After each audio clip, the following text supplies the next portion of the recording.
నాగబాబు గారు కానీ మిగతా వాళ్ళు మాట్లాడుతున్నప్పుడు పవన్ కళ్యాణ్ గెలవడానికి టీడీపీకి వర్మకు ఎలాంటి సంబంధం లేదనే విధంగా మాట్లాడారు. సో ఇది ఎంతవరకు కరెక్ట్ అనుకుంటున్నారు? అయితే కరెక్ట్ అయితే కాదు. ఎట్లా అంటే వర్మ గారు కూడా చాలా సపోర్ట్ చేస్తారు జనసేన పార్టీకి. బట్ ఎట్లా అంటే అప్పుడు పీఠాపురంలో అతనే ఎమ్మెల్యే ఉన్నాడు. బట్ ఎట్లా అంటే అతను తప్పుకున్నాడు, అంటే పవన్ కళ్యాణ్ ఇక్కడ ఉన్నాడని. బట్ ఎట్లా అంటే వర్మ కూడా చాలా సపోర్ట్ చేసిండు అలా. అంటే ఎంత సపోర్ట్ చేస్తే మాత్రం నా వల్లనే గెలిచిన విధంగా కూడా చెప్పుకోవద్దు కదా అని కొంతమంది అంటున్నారు.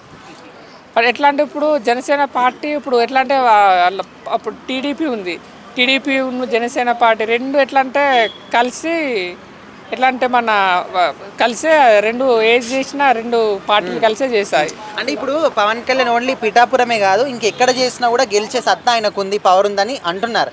కాకపోతే వర్మ వల్లనే గెలిచాడని కూడా కరెక్ట్ కాదని కొంతమంది అభిప్రాయం. మీ అభిప్రాయం? ఎట్లా అంటే అలా వర్మ వల్ల కూడా ఎట్లా అంటే పవన్ కళ్యాణ్ ఎక్కడ పోటీ చేసినా గెలిచే కేపబిలిటీ ఉంది పక్క.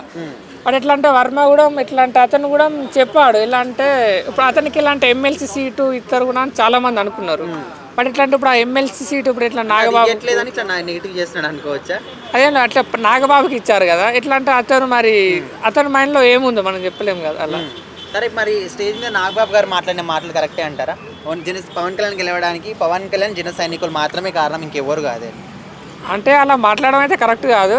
బట్ ఇట్లా అంటే టీడీపీ వాళ్ళు కూడా చాలా సపోర్ట్ చేశారు, అంటే బీజేపీ వాళ్ళు ప్రతి ఒక్క పార్టీ వాళ్ళు కూడా సపోర్ట్ చేశారు. ఎందుకంటే అప్పుడు వైసీపీ అంటే కొన్ని పనులు చేయలేదు, రోడ్లు వేయలేదు, దానివల్ల ఈసారి పక్క మళ్ళీ అంతేందుకు చంద్రబాబు మూడు సార్లు గెలిచాడు.